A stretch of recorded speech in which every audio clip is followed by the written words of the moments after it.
Hey kids, it's Mr. Fly here, hope you're well. Now, loud pipes save lives, that's what they say, don't they? Or certainly that's what it says on the stickers that you see on the back of cars. And I've had discussions with a few of my biking pals about this very subject, and it's one of those things that comes up every now and again. Now, I like loud pipes as much as the next man.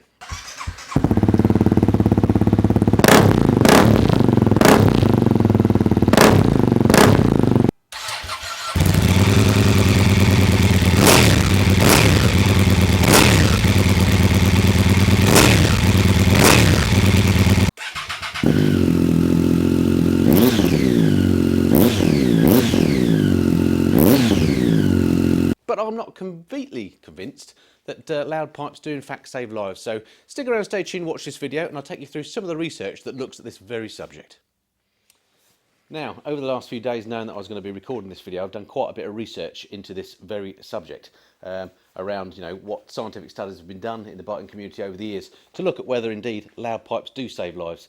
So I've been doing quite a lot of studying, and one of the things that that you quickly find out is that there in fact is very little actual scientific research on this subject.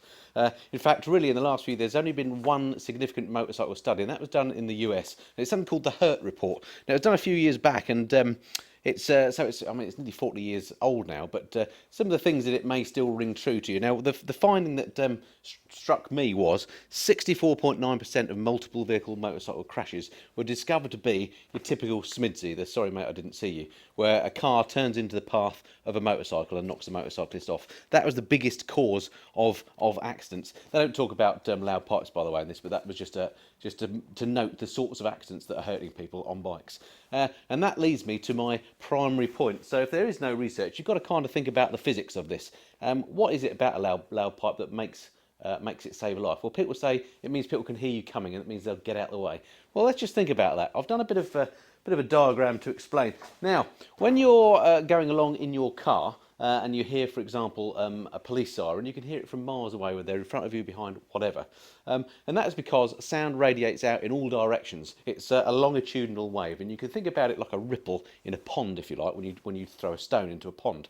So this is the example of the police car that I just talked about. Okay, here we have the police car. It's moving along in this direction.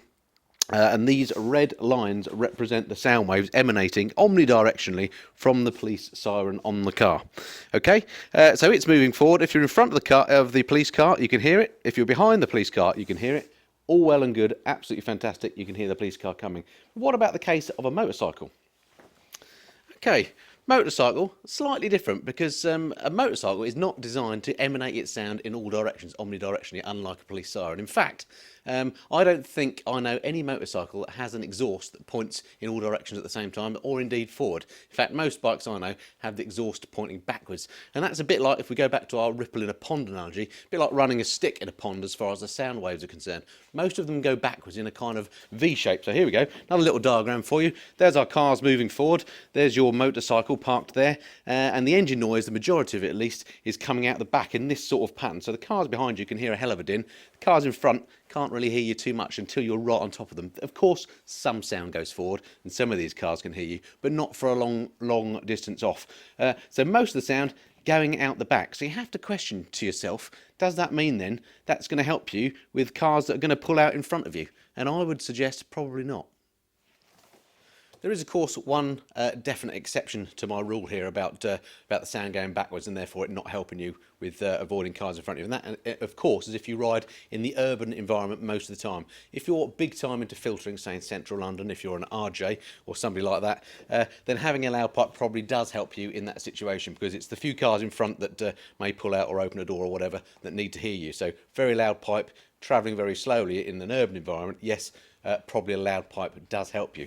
But I think that's the only exception. Otherwise, general riders that ride, in the countryside or just around rural areas like I tend to do mine riding, I don't think they probably do save lives at all. And let's just be honest to ourselves, they just sound damn cool, and that's why we like them. So I, for one, am going to stick with my loud pipe. I would just say, particularly again, if you're a rider in the countryside, then although we love loud pipes, most other people probably don't, particularly on a Sunday morning if you're riding through a village or something. So try and take it easy as you go through the village. Let's not give bikers a worse name than they already have, and just ease off the throttle as you go through those built-up sharp areas, but once you're out on the open road, yeah, give it loads and enjoy the sound of your pipe. Okay, so that's it for this video. Hope that was of some interest, and look forward to reading and responding to your comments below. Till next time, this has been the Mr. and Fly. Cheerio.